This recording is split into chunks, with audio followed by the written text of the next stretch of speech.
Madame Achehoug. Merci, excusez-moi. Merci, Monsieur Girard. Dans votre dernière tribune, Monsieur le maire, vous vous moquez des écologistes idéologues de la décroissance.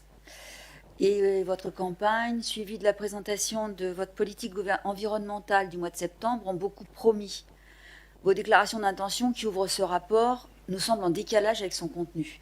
Êtes-vous sûr qu'il y aura à terme moins d'espaces imperméabilisés qu'aujourd'hui à Antonypole et Janzé?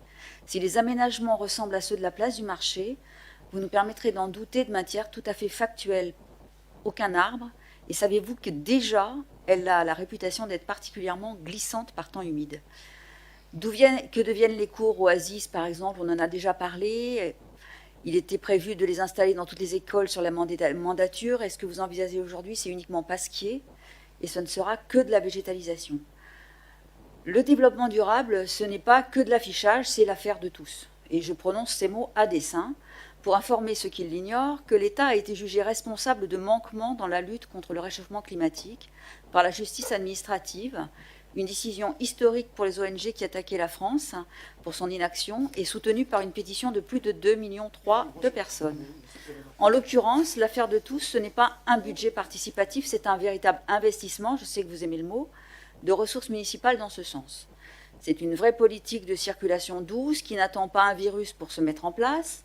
Un plan de circulation co-construit avec des associations. Par exemple, il faudrait prendre au sérieux les propositions de rues scolaires faites par les parents d'élèves. Des transports en commun plus répandus pour limiter le besoin de la voiture. Ne pas traiter le réseau paladin comme appartenant au passé en misant tout sur un service à la demande. Votre projet ne porte pas d'ambition suffisante pour réduire la place de la voiture dans les déplacements alors que le centre-ville est engorgé. Et à ce sujet, nous attendons toujours le résultat de l'étude engagée sur la rue Mounier.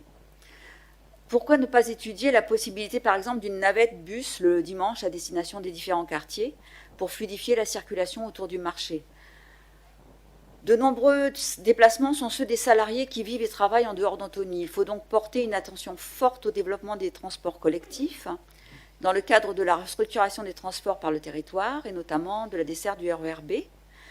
À ce sujet, j'espère que vous dénoncez comme nous le retrait d'Alstom du marché des fournitures de rames pour le RER B, jugé insuffisamment lucratif. Il y a aussi la reconversion d'Orlyval en desserte de proximité à soutenir pour désenclavier les quartiers sud. Et croyez-vous vraiment qu'un comité vélo avec 50 personnes puisse être autre chose qu'une vitrine? Sans aide de la ville, l'abonnement à Zouv est assez cher. Et comment pensez-vous le rendre attractif et combien de zones de parking sont prévues?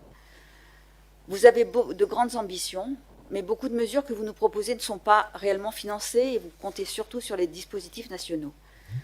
Qu'en est-il de la qualité de l'air? Peut-on avoir une communication du résultat des études de la préfecture à ce sujet? Et l'amiante à Antony, l'information devrait être dans le rapport. La rénovation énergétique des bâtiments publics que vous prévoyez repose sur les crédits du plan de relance, mais il reste l'aspect rénovation énergétique des particuliers et du logement collectif. Et pour ça, il faudra plus qu'un forum.